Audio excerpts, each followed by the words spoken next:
देखिए, jury prudence के बारे में बात करेंगे आज हम। तो ये बहुत ही बेसिक लेक्चर होने वाला है, और आप अगर एलएलबी की तैयारी कर रहे हैं, आपका एग्ज़ाम है, तो इस वीडियो को देखने के बाद आपको पता चल जाएगा कि जूरी प्रूडेंस होता क्या है, ये कैसे काम करता है। तो जूरी प्रूडेंस का मतलब होता है फिलोसफी ऑफ लॉ को स्टडी करता है कि भाई जो लॉ बनाया जाए उसकी फिलोसफी क्या है। So jurisprudence study of law and its principal, कि जो कोई लॉ बनाया जाता है उसकी स्टडी करता है और उसके प्रिंसिपल्स क्या हैं, और साथ साथ connecting the philosophy of law with the practical application, कि भाई एक जो अपना पढ़ लिया फिलोसफी है उसका प्रैक्टिकल एक्सप्लीकेशन क्या है, आप उसको प्रैक्टिकल कैसे यूज़ करते हैं। कोई लॉ तो बन चुका है, बनाने के पीछे फिलोसफी क्या रही है, और बनाने के बाद जो उसका एप्लीकेशन क्या है उसको भी हम उसको प्रैक्टिकल एप्लीकेशन को भी स्टडी करते हैं। क्वेश्चन कैसे पूछे जा सकते हैं इस टॉपिक से रिलेटेड? ये आ सकता है कि आपको बोला जा सकता है कि सैलमन ने डेफिनेशन दी थी, jurisprudence is the science of civil law, इसके बारे में पूछा जा सकता है भाई। Jurisprudence is the formal science of positive law, ये हॉलैंड ने डेफिनेशन दी थी, तो ये पूछा जा सकता है। Jurisprudence is the philosophy of the positive law, ये सब डिस्कस करेंगे कि पॉजिटिव लॉ का मतलब क्या होता है, जिन्होंने ऑस्टिन ने डेफिनेशन दी थी, पूछा जा सकता है आपसे। Jurisprudence is the scientific synthesis of the essential principle of law, ये डॉक्टर एलन ने दिया था। और साथ साथ ही तो हो गए उनके कोर्ट्स या उनके डेफिनेशन को पूछा जा सकता है कि एक्सप्लेन कीजिए या फिर उनको डिफाइन कीजिए। या ये भी आ सकता है कि examine with reference to the Holland and Salmond the definition of jurisprudence, point out how far this definition are good today. मतलब आज अगर हम बात करें कि जो हॉलैंड और सैलमन ने डेफिनेशन दी थी, आज के हिसाब से कहाँ तक ये सही है। या फिर आ सकता है discuss the brief in brief various definition of jurisprudence, what according to you would the most appropriate definition of the jurisprudence, कि आपसे पूछा सकता है कि भाई डिफरेंट डेफिनेशन को स्टडी कीजिए, ब्रीफली डिस्कस करो, और आपके हिसाब से आपसे ओपोनेंट पूछा जा सकता है कि आपके हिसाब से मोस्ट अप्रोप्रिएट डेफिनेशन जूरिस्प्रूडेंस की होती क्या है। अब डेफिनेशन तो आप तब देंगे जब आपको पता होगा, तो डिस्कस कर लेते हैं। देखिए, जूरिस्प्रूडेंस का मतलब क्या होता है। अगर हम बात करें, the word jurisprudence come from the Latin, मतलब दो लैटिन वर्ड्स आए हैं, जिसका पहला वर्ड है जूरिस एंड दूसरा प्रूडेंशिया। जूरिस का मतलब होता है लो, जैसे जूरिडिक्शन की बात करते हैं तो वही है जूरिस। तो जूरिस का मतलब होता है लो, और प्रूडेंशिया मतलब होता है नॉलेज। तो मतलब क्या हुआ, it means knowledge of law, कि आप लॉ की नॉलेज को प्राप्त करते हैं एंड इट्स एप्लीकेशन। और नॉलेज की प्राप्त करने के बाद क्या करेंगे, उसको अप्लाई करेंगे। तो आपकी एक लॉ के बारे में जानकारी और कैसे उसको यूज करना है, इन सब चीजों की स्टडी करता है जूरिस्प्रूडेंस। ठीक है। So jurisprudence examine the foundation of the law, what law mean and what and why they exist. ये स्टडी करता है कि भाई लॉ जो बना हुआ है उसका मतलब क्या है, और मतलब क्या है तो समझ में आता है, लेकिन वो क्यों बना हुआ है उसके बारे में बात करता है। जैसे हम एग्जांपल की बात करते हैं, jurisprudence explore how owning something is defined across culture. अगर हम कहते हैं कि मेरे पास ओनरशिप में मेरे पास है, मैं एक ओनर कर, मैं कोई प्रॉपर्टी है मेरे पास, मैं उसका ओनर हूँ, तो ये स्टडी करता है कि owner owning something different culture में इसका कैसे डिफाइन किया गया। फॉर एग्जाम्पल, इंडिया की बात करें, land ownership can be pass through generation, मतलब एक जनरेशन यहाँ पर है, उनके पास लेट्स से कि एक प्लॉट है, उस प्लॉट को पास किया जा सकता है, होता ही है नॉर्मली उसके बच्चे के पास होता है। लाइक ग्रैंड पेरेंट्स के जो ग्रैंड पेरेंट होते हैं, दादाजी पास करते हैं फादर को, और फादर पास करते हैं सन को, ऐसा ही चलता है इंडिया के अंदर। So for instance in India land ownership can be pass through generations, while in some tribal culture, ये तो इंडिया की बात हो गई है, लेकिन कुछ ऐसे कल्चर भी हैं जहाँ पर लैंड क्या होता है, ओनरशिप नहीं होती है, कोई उनके पर्टिकुलर ये नहीं कह सकता कि जो लैंड है किसी पर्टिकुलर इंडिविजुअल की है, नहीं, वहाँ पर क्या होती है, कम्युनिटी लैंड होती है, और एक कम्युनिटी ही ट्रांसफर की जाती है दूसरी कम्युनिटी को। मतलब अगर आपके पास एक प्लॉट है तो ये आपके फादर का प्लॉट रहा होगा, ये आपने खरीदा होगा, जो इन फ्यूचर आपके बच्चे को ट्रांसफर होगा। ठीक है। लेकिन जो कम्युनिटी होती है, ट्राइबल सोसाइटीज होती हैं, उनकी ओनरशिप नहीं होती है, उनकी एक कम्युनिटी ओनरशिप होती है कि 15-20-50 लोग मिलकर एक पर्टिकुलर प्रॉपर्टी को ओन करते हैं और इसी को ही पास ऑन किया जाता है। तो इन सब चीज़ों की स्टडी बोला था जूरिस्प्रूडेंस। अब बात करते हैं कि भाई इंपॉर्टेंट क्यों है, why it is important. Jurisprudence answers essential question, ये क्या काम करता है कि जो बहुत बेसिक क्वेश्चंस होते हैं उनका जवाब देता है। जैसे कि लॉ एग्जिस्ट क्यों करते हैं, मतलब अगर एक लॉ बनाया हुआ है कि रेड लाइट पर रुकना है, तो ये क्यों बना हुआ है, why do law exist and what make a law valid, कि अच्छा अगर फिर तो ये बनाया जा सकता है गाड़ी चलाना ही इलीगल हो सकता है, तो ये क्या है लॉ को वैलिड बनाता है, वैलिड के साथ इनवैलिड भी आएगा। Why should law evolve and how should laws evolve. अब ऐसा तो है नहीं कि जो आज आप लॉ देख रहे हैं आज से पहले एकदम से पहले बने हुए थे, नहीं, वो चेंज होते रहते हैं, कि क्या है, इवॉल्व होते हैं। एक टाइम पर सती प्रथा हुआ करती थी, फिर लॉ बनाया गया विलियम बेंटिक के टाइम पे 1833 में कि लॉ बैन की जो सती है वो बैन होनी चाहिए। उसके साथ साथ कुछ और भी होने लगे, आज हम बात करते हैं वुमेन को एम्पावरमेंट की, तो कुछ लॉज पहले तो उनको रोका गया, अब इवॉल्व हो रहे हैं। इन सब चीज़ों को स्टडी करता है। For example, freedom of speech के बारे में देखते हैं। Jurisprudence explain how freedom of speech promotes democracy. ये देखता है कि अगर हम सब लोगों को बोलने की आज़ादी देंगे तो बोलने की आज़ादी से क्या होगा, ये डेमोक्रेसी को प्रमोशन मिलेगा। अगर सोच कर देखो, एक कम्युनिटी है, हम बोल तो रहे हैं कि डेमोक्रेसी है, लेकिन बोलने की आज़ादी ना हो किसी को, तो काहे की डेमोक्रेसी। एक एग्जांपल है नॉर्थ कोरिया, आपने सुना भी होगा, वो डेमोक्रेटिक कंट्री है, लेकिन बात ये होती है कि वोट करने का अधिकार सभी को है, लेकिन सबको वोट करना होता है, लेकिन वहाँ पर खड़ा एक आदमी होता है, तो आपको उसी को जाकर वोट करना होता है। तो ये इस तरह की डेमोक्रेसी ना हुई, तो ये चीज़ होती है कि सबको बोलने की आज़ादी है, फ्रीडम ऑफ स्पीच है, और ये अपनी बात रखते हैं, तो उससे डेमोक्रेसी प्रमोट होती है। यह बात कर लेते हैं इन्वायरमेंटल लॉज की। Protecting nature is based on the principle of responsibility, a fundamental concept of jurisprudence. कि जो नेचर है वो तो कंफर्म है कि नेचर सभी को बिलोंग करता है, तो सभी की जिम्मेदारी बनती है उस नेचर को प्रोटेक्ट करें। तो ये होता है protecting nature is based on the principle of responsibility and the fundamental concept of jurisprudence. अब हम देख लेते हैं कि जो डिफरेंट ज्यूरिस्ट हैं, तो इन लोगों ने क्या क्या डेफिनेशन दी है। तो different jurist have defined jurisprudence based on their perspective. सब लोगों का अपना व्यूज होता है, पर्सपेक्टिव होता है, सोचने का तरीका होता है, और उनके हिसाब से वो डिफाइन करते हैं। जैसे उल्पिन ने बोला knowledge of just and unjust, की ज्यूरिस्प्रूडेंस का मतलब क्या होता है कि it is a knowledge of just and unjust connecting law to divine and human values. तो ये कहते हैं कि कोई चीज़ सही है, कोई चीज़ सही नहीं है, कनेक्टिंग लॉ ऑफ डिवाइन और ह्यूमन वैल्यूज, कि जो डिवाइन है और ह्यूमन वैल्यूज के लोगों बात करती है। For example in ancient Rome laws about marriage include both spiritual and social obligation. मतलब रोम की एग्जाम्पल की हम बात करें तो वहाँ पर शादी करना एक सोशल जिम्मेदारी भी हुआ करती थी और स्पिरिचुअल जिम्मेदारी थी, अकॉर्डिंग टू द रिलीजन की शादी होनी चाहिए। ऐसी बहुत सारी चीज़ें होती है आपकी लाइफ में भी जो सोशल रिस्पॉन्सिबिलिटी है। इवन इंडिया के अंदर भी कहीं ना कहीं देखा जाता है, स्पिरिचुअल इतना नहीं है बट सोशल ऑब्लिगेशन तो है ही शादी में। फिर हम बात करते हैं प्रोफेसर ग्रे की, jurisprudence studies law enforced by court not spiritual और मोरल बिलीफ। तो ये कहते हैं कि देखो जो ज्यूरिस्प्रूडेंस है वो ये उनकी स्टडीज करती है लॉ की जो कोर्ट में एनफोर्स होते हैं, मतलब जो कोर्ट चाहे तो उनको एनफोर्स कराएगी, लेकिन अब ये नहीं कि स्पिरिचुअल या फिर मोरल बिलीफ्स के हिसाब से नहीं होता है। ऐसी बहुत सारी चीज़ें हो सकती हैं जो मेरे स्पिरिचुअल, जो मेरे रिलीजन में तो लिखी है, स्पिरिचुअलिटी में है बट अलाउड नहीं है। लाइक जैसे एक एग्जांपल की बात हो सकती है, इट कैन बी जैसे एग्जांपल कि कुर्बानी देना या फिर किसी को बलि देना या किसी भी एनिमल को हार्म पहुंचाना, ये हो सकता है कि स्पिरिचुअली अलाउड हो, बट हो सकता है कि किसी भी पर्टिकुलर कंट्री के अंदर अलाउड ना हो, कि आप किसी को हार्म नहीं कर सकते हैं, ये भी हो सकता है। या मोरल बिलीफ हो सकते हैं, आजकल तो बहुत सी चलती हैं, ठीक है। फॉर एग्जाम्पल अ जज enforcing anti theft law does not care about their moral belief, only the law matters. अगर मान लीजिए किसी ने चोरी कर दी है और अब वो चोरी उसने क्यों चोरी करी उससे फर्क नहीं पड़ता है, कि उसने ये नहीं कह सकता है कि मैंने चोरी करी है लेकिन मेरा इंटेंशन सही था, मैं तो उनको बांटने वाला हूँ रॉबिन हुड की तरह। वो सब चीज़ें नहीं है, चोरी करना गलत है तो गलत है, वो उसका इंटेंशन कुछ भी हो सकता है, उसके मोरल बिलीफ्स के कुछ भी हो सकते हैं, according to the professor Gray कि जो भी मैटर करता है लॉ मैटर करता है। हॉलैंड की बात करें, focus is on the structure of law not their content. वो बात करता है कि भाई आपका स्ट्रक्चर क्या है, किसी भी जो लॉ का स्ट्रक्चर क्या है, उसका कंटेंट की बात नहीं करता है। Institute of analysing specific law of contract, Holland focus on the concept of agreement enforceable by the law. मतलब क्या है, अब अगर एक हमें मान लीजिए कॉन्ट्रैक्ट के बारे में स्टडी करना है, तो according to the Holland contract के बारे में एक पर्टिकुलर कंट्री की स्टडी नहीं होगी, उनके हिसाब से क्या होगा, ऐसा कॉन्ट्रैक्ट कैसा काम करता है उसकी स्टडी होनी चाहिए, ठीक। सो क्या है the specific law of the contract, Holland focus on concept of the agreement enforceable by the law. Salmond क्या बोलते हैं, jurisprudence studies first principle of civil war. मतलब क्या है, इसको हम स्टडी भी करेंगे आगे future, like rights and duties. Jurisprudence जो है ये स्टडीज है, फर्स्ट प्रिंसिपल मतलब होता है बेसिक प्रिंसिपल्स हैं, बेसिक आइडियाज हैं, freedom of speech, expression, human rights, human values of civil laws, like rights and duty. For example why does the law recognise human rights. ये बात करते हैं कि भाई ह्यूमन राइट्स की जरूरत क्या है। हम बात करते हैं ना, there are some fundamental human rights, जैसे राइट टू लिव, ठीक है, ये बहुत बेसिक अधिकार है, हर इंसान का है, उसको जीने का अधिकार। अब ऐसा नहीं हो सकता है कि वो बच्चा पैदा हुआ उसको ये छीन ले जाए, ये कुछ भी हो सकता है, राइट टू लाइफ है ही सभी का, ठीक है। Jurisprudence explore these fundamental ideas. Austin भाई साहब क्या कहते हैं, calls jurisprudence the philosophy of the positive law. Positive law क्या होता है हम बात करेंगे आज ही। Focus is on the law made by the government. और ये बात करते हैं कि जो भी है ये पॉजिटिव लॉ है और ये फोकस करता है गवर्नमेंट ने क्या बनाया। For example a law banning child labour is not about morally, it is about the enforceable by the state. मतलब क्या है, ये कहते हैं ऑस्टिन कि अगर किसी कंट्री के अंदर चाइल्ड लेबर अलाउड नहीं है, गलत है, तो लॉ के हिसाब से गलत है, it is not the morality की गलत होना चाहिए, सही होना चाहिए। ऐसी बहुत सारी कंट्रीज हैं जहां पर चाइल्ड मैरिज अलाउड है। जैसे एग्जांपल लेते हैं प्रोस्टिट्यूशन।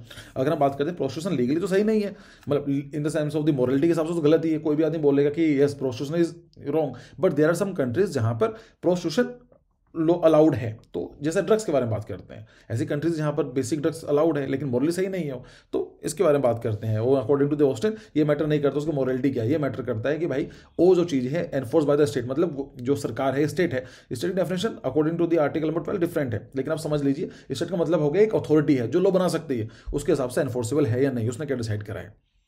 फिर यहाँ पर आता है कि फॉर्मल साइंस और मटेरियल साइंस में डिफरेंस क्या होता है। देखिए फॉर्मल साइंस जो है, हॉलैंड ने बताया, studies the relations created by the law. मतलब क्या है, without focusing on specific rules. मतलब क्या है कि जो फॉर्मल साइंस के बारे में बात करते हैं वो ये कहते हैं कि कोई रिलेशन बताता है कि जो लॉ बनाने का है, without focusing on the specific rule, कोई पर्टिकुलर रूल के बारे में बात नहीं कर रहा है। Material science exam the content of the law, मतलब एक लॉ बना दिया है, उस लॉ को स्टडी करा जाता है, हम बोलेंगे फॉर्मल साइंस है। और हम बात करते हैं मटेरियल साइंस के बारे में, उसका मतलब होता है कंटेंट को स्टडी करते हैं ना। Material science exam the content of law. Example जैसे बात करते हैं formal science, institute of studying how marriage law differ globally. अगर आप बात करते हैं फॉर्मल साइंस की, तो आप ये देखेंगे कि जो शादी है वो काम कैसे करता है, कि like if one person is ready to marry person B, उनके बीच में क्या क्या होना चाहिए, लीगल बॉन्ड क्या होना चाहिए। वैसे तो नहीं शादी करके धोखा दे दिया, ये कुछ चीज़ हो गई। तो ये बात करता है कि इसका जनरल प्रिंसिपल क्या है मैरिज का। तो ये है jurisprudence studies what marriage represent a legal bond, कि भाई ठीक है उसकी प्रॉपर्टी डिवाइड होगी, कल बच्चे होंगे, उन्हें केयर कौन करेगा, वो लीगल बॉन्ड की बात करता है। वो स्टडी नहीं करेगा कि इंडिया में शादी ऐसी होती है, पाकिस्तान में ऐसी होती है और ब्रिटेन में ऐसी होती है। So study studying how marriage law differs, ये बात नहीं करेगा। अब हो सकता है इंडिया के अंदर जो मैरिज लॉ अलग हैं और किसी और कंट्री में अलग अलग होंगे, डेफिनेटली होंगे, लेकिन अगर फॉर्मल साइंस के बारे में स्टडी की जाए तो स्टडी करेगा कि एज अ मैरिज क्या रिप्रेजेंट करता है। मटेरियल साइंस क्या करता है, material science would study the detail provision of the property law such as inheritance laws. ये मैरिज भी काम कर सकता है कि भाई अगर इनहेरिटेंस हो रहा है तो उसको स्टडी करेगा कि अच्छा 2 बच्चे हैं तो कैसे डिवाइड होगी, अगर एक सिस्टर है तो कैसे डिवाइड होगी, ये और जो उनकी अगर एक जब शादी होने के बाद कैसे डिवाइड हो, सब चीज़ें स्टडी करता है। So Gray argue that jurisprudence can not ignore how law function society.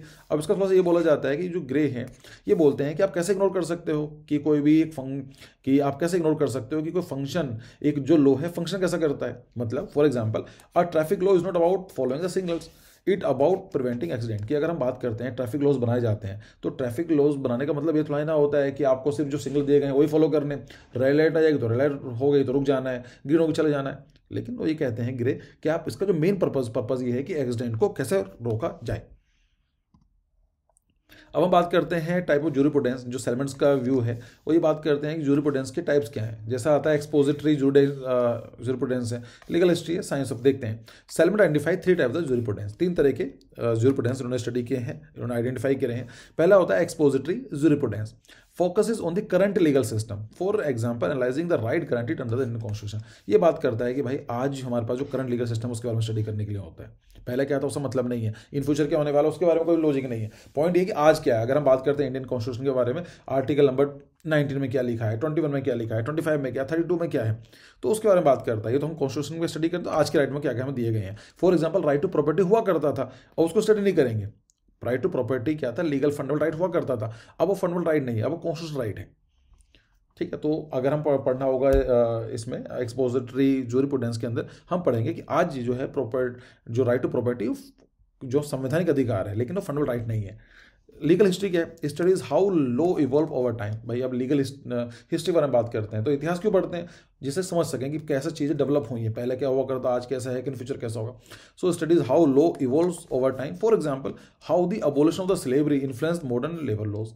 अब देखिए जो 13 अमेंडमेंट हुआ था इन दी अमेरिकन कॉन्स्टिट्यूशन, जो इसने बैन कर दिया था अबोलिशन ऑफ स्लेवरी, ये याद रखेंगे आप, बेसिक जीके है कि जो अमेंडमेंट 13 जो है it is related to the abolition of slavery. तो उससे क्या हुआ, वो होता है बहुत पहले हुआ था, आई थिंक 1969 में एनफोर्स किया था, उससे बहुत पहले हो चुका था, प्रैक्टिस में लेट आया। तो ये होता है कि how the abolition of slavery influence the modern law. अब वो बहुत बेसिक स्टार्टिंग पॉइंट थी। आज हम बात करते हैं कि छुट्टी भी होनी चाहिए, एक प्रोटेक्शन गेयर्स भी उनके पास होने चाहिए, उनके पास एक इंश्योरेंस भी होना चाहिए। तो ये एकदम से नहीं आए हैं। तो अगर हम पढ़ना हो आज के जो मॉडर्न लॉज हैं, हमें देखना पड़ेगा लीगल राइट्स के बारे में कि पहले कहाँ से एबॉलिशन हुआ था इस चीज़ का। जैसे कि मैंने एग्जांपल और भी दिया था अभी आपको, जैसे वुमेन एम्पावरमेंट का है। आज हम वुमेन को एक्स्ट्रा रिजर्वेशन देते हैं, बेनिफिट्स देते हैं, लेकिन इसकी स्टार्टिंग कहाँ से हुई, तो हम देखेंगे कि अबॉर्शन स्टडी से स्टार्ट हुई, या फिर पर्दा हटाने की बात की गई, या फिर वुमेन टू एजुकेशन देने की बात की गई। साइंस ऑफ लेजिस्लेशन, ये तीसरा जो तरीका है वो क्या बोलते हैं, थर्ड टाइप, कि suggest how law should be in future. ये बताता है कि भाई ठीक है इन फ्यूचर कैसे होना चाहिए। For example proposing stronger laws against cyber crime as technology evolves, कि भाई ये पता है कि टेक्नोलॉजी चेंज हो रही है, तो अब जो टेक्नोलॉजी डेटा है, एआई है, और जो डेटा माइनिंग है, या फिर मशीन लर्निंग है, या फिर इंटरनेट ऑफ थिंग्स है, इनको कैसे रेगुलेट किया जाए, इसके बारे में बात करता है साइंस ऑफ रिलेशन, ये कुछ और भी हो सकता है, जैसे इन फ्यूचर कोई भी चीज़ आ सकती है, उसके बारे में स्टडी करता है। जैसे हम बात करते हैं एनिमल राइट्स के बारे में, कोई बात नहीं करता है, लेकिन कहीं ना कहीं ये वाली बात भी है कि अब लोग डिस्कस कर रहे हैं कि यस एनिमल्स के भी कुछ राइट्स होने चाहिए, जैसे ह्यूमन राइट्स हैं ऐसे ही एनिमल राइट्स भी होने चाहिए, जो एनिमल को जो क्रूरल्टी अगेंस्ट हो या उनको कलिंग के अगेंस्ट हो, या उनको मारा जाता है, या फिर उनके जो रिलीजियस सेरेमनीज होती है उनको भी कंट्रोल करने की बात की जा रही है। खैर देखेंगे उनको। फिर आता है कि पॉजिटिव लॉज का मतलब क्या होता है, व्हाट डू मतलब positive law. Positive law is created by the humans and enforce bye the state. मतलब क्या होता है, ह्यूमन इंसानों ने बनाया हुआ है और उसको एक संस्था है जो स्टेट हम बोलते हैं उसको एनफोर्स करती है। Focusing on actional action not morality. और ये बात करती है मोरालिटी हो सकती है कि आपके लिए सही हो किसी के गलत हो। एग्जाम्पल ले लेते हैं, एक आदमी ने जैसे एग्जाम्पल दिया गया चोरी की, एक आदमी ने चोरी की और उसने क्या करा, लेट से कि एक अमीर आदमी है जिसके पास BMW है, उसको चोरी करके और लेट से उसने 10 लाख की गाड़ी चुरा ली उसकी, और उसने क्या करा जाकर मार्केट में बेच दिया और 10 लाख को उसने गरीबों में बांट दिया। तो हो सकता है कि आप उसको मोरली सही बोलें कि यार चलो सही है इवन है, लेकिन वो कहीं ना कहीं ये चीज़ है कि उससे मैटर नहीं करता है स्टेट क्या बोलता है उसके हिसाब से। Focusing on actional matter not morality. Morality कुछ भी हो सकती है, अगर जो स्टेट है उसने एनफोर्स किया है, उसने लॉ बनाया तो उसके हिसाब से काम होना चाहिए। Holland believes positive laws deal with what can be enforce not what is morally right और रॉन्ग। वो यही बात है, उनको मैटर नहीं करता है कि क्या सही है क्या गलत है, वो ये है कि कौन से लॉज अप्लाई किए जा सकते हैं, कौन से एनफोर्स किए जा सकते हैं। जैसे एंटी स्मोकिंग लॉ के बारे में एग्जाम्पल दिया जाता है, smoking in public places banned, तो अब ये बोल सकते हैं even if some people don't see it as wrong. अब सपोज कीजिए कि पब्लिक स्पेस में स्मोकिंग अलाउड नहीं है, इसके ऊपर फाइन लगता है। अब हो सकता है कि इंसान लोग पब्लिक में स्मोक करते हैं, आपके लिए मेरे लिए मैटर ना करें, लेकिन ये कहीं ना कहीं चीज़ है कि क्या इन्फोर्स किया जा सकता है। ये बैन है तो बैन है। Tax low, paying taxes is mandatory regardless of whether you believe it fair not. आप बोल सकते हैं टैक्स क्यों ले जाता है भाई, अब मैं मेहनत कर रहा हूँ, मैं पैसा ज़्यादा कमा रहा हूँ, लेकिन जो मेरा काउंटर पार्ट हो पैसा नहीं कर रहा हूँ, गरीब है, उसको क्यों बांटा जा रहा है मेरे पैसे। तो आपके सोचने से फर्क नहीं पड़ता है। बात ये कि लो क्या बोलता है। यहाँ पर आता है जूरिप्रूडेंस एज अ साइंस। तो jurisprudence use logical method to study universal legal principle. तो ये ऐसा नहीं है कि कुछ भी स्टडी कर रहा है, तो फर्स्ट ऑफ ऑल ये यूनिवर्सल लीगल प्रिंसिपल स्टडी करता है, और ये बात करता है लॉजिकल मेथड की, मतलब एक तरीका होता है। Paton believe it is about understanding concept common to all legal system not just specific law of the country. तो ये है कि पर्टिकुलर कंट्री को स्टडी नहीं करते हैं, उस कंट्री में कैसे बनाया जाता है, पूरे एक ओवरऑल जनरल आइडिया लेने की बात करते हैं। ओनरशिप के बारे में जैसे दिया जाता है, how do different society define owning property. किसी के लिए, किसी भी पर्टिकुलर कम्युनिटी के लिए, सोसाइटी के लिए, कंट्री के लिए प्रॉपर्टी ओन करने का तरीका अलग हो सकता है। ह्यूमन राइट्स के बारे में बात करें, why do all legal system recognise the right to life. अब सोच कर देखिए, जितने लीगल सिस्टम है राइट टू लाइफ के बारे में बात करते हैं, तो ये जनरल आइडिया हो गया, ये पूरी दुनिया में एप्लीकेबल होता है। ठीक है, अब कुछ क्रिटिसिज्म भी है। तो जैसे हॉलैंड की डेफिनेशन बताया जाता है कि जो हॉलैंड की डेफिनेशन है ये focuses too much on structure. इन सबको पढ़ेंगे इनकमिंग सेशन, अभी तो बेसिक आइडिया हम पढ़ रहे हैं कि हॉलैंड की डेफिनेशन क्या बताती है। So ignoring how law affect real life, ये इग्नोर करता है कि भाई जो एक लॉ बनाया जाता है उसका इफेक्ट क्या पड़ता है आम जनता के आम लाइफ में। For example studying right in theory but ignoring how court protect them in practice. ये स्टडी करता है कि राइट्स होते क्या है, लेकिन वो ये चीज़ इग्नोर कर देता है कि कोर्ट इनको प्रैक्टिस में कैसे प्रोटेक्ट करते हैं। कि अगर मान लीजिए किसी को राइट है, जैसे कि किसी को बोलने का अधिकार, राइट टू स्पीक है या राइट टू लिव है, तो उसको स्टडी तो करता है, पर वो इग्नोर कर देता है कि कोर्ट इनको प्रोटेक्ट कैसे करते हैं in reality in practice. Salmond का जो डेफिनेशन है ये काफ़ी नैरो है, टू नैरो है। Exclude law that are not part of a civil legal system. For example religious और international law does not fit Salmond view. ऐसे बहुत सारे लॉज होते हैं जो कहीं लिखे हुए नहीं है बट अलाउड हैं, अलाउड इन सेंस कि हमारे प्रैक्टिस में है। ऐसे इंटरनेशनल लॉज हैं, अब ये मना करते हैं सलमान भाई साहब कि नहीं इसमें इंटरनेशनल लॉज काउंट नहीं करते हैं, लेकिन कहने की बात आती है अगर इंटरनेशनली ये बोला गया है कि राइट टू लाइफ है या फिर राइट टू रिफ्यूजीज हैं तो ये एक्सेप्ट करना पड़ेगा। अब ऐसा नहीं है, तो वही चीज़ बोली जाती है कि सलमान की डेफिनेशन है काफ़ी नैरो है। इसने क्या करा है, रिलीजियस या फिर जो मॉरली या फिर इंटरनेशनल लॉज हैं उनको इग्नोर कर दिया है। इन कंक्लूजन हम बात करें तो jurisprudence bring the gap between law as a concept and law in practice. तो ये क्या काम करता है कि जो लॉ एज अ जो कॉन्सेप्ट है और जो हम उसको प्रैक्टिस करते हैं, जो उनको यूज़ करते हैं, उनके बीच में गैप की तरह काम करता है। It study why behind laws and principle that guide them. ये स्टडी करता है कि भाई जो लॉ बनाया गया है उसके पीछे रीज़न क्या है, वाई जो है ना कि क्यों के बारे में स्टडी करता है। Salmond definition jurisprudence is the science of the first principle of civil law. Jurisprudence के बारे में स्टडी कर ली, साइंस का मतलब क्या होगा, लॉजिकल रीजन के ऊपर बिलीव करता है, ये वाई के बारे में बात करता है, और फर्स्ट प्रिंसिपल मतलब बेसिक आइडियाज के बारे में बात करता है। और सिविल लॉ, ये क्रिमिनल लॉ के बारे में बात नहीं कर रहा है, it is talking about civil law is widely accepted because it connect legal theory with practice. तो ये बात करता है कि जस्टिस इन कोर्ट एग्जाम्पल या जूरिप्रूडेंस हेल्प्स, इसका बेनिफिट क्या क्या होता है कि ये हेल्प करता है कि jurisprudence helps explain why fairness is the cornerstone of legal system. कि ये बताता है कि फेयरनेस जरूरी है ना। अगर आप मान लीजिए कोई भी लीगल सिस्टम चाहिए, अमेरिका का चाहिए, ब्रिटेन का चाहिए, फ्रांस का, जर्मनी चाहिए, इंडिया का चाहिए, ये बात करता है फेयरनेस के बारे में कि सबको सेम अधिकार होने चाहिए। अब ये नहीं हो सकता है किसी को ज़्यादा किसी को कम होगा। Property rights explain why protecting ownership is fundamental to law. अगर मान लीजिए प्रोटेक्ट ही नहीं करेंगे प्रॉपर्टी का तो फायदा क्या होगा। सो आई होप कुछ सीखने को मिला होगा, और आपको वीडियो सीरीज पसंद आ रही है तो प्लीज़ लाइक कीजिए, कमेंट कीजिए और शेयर कीजिए। मिलते हैं दूसरी वीडियो में। Thank you.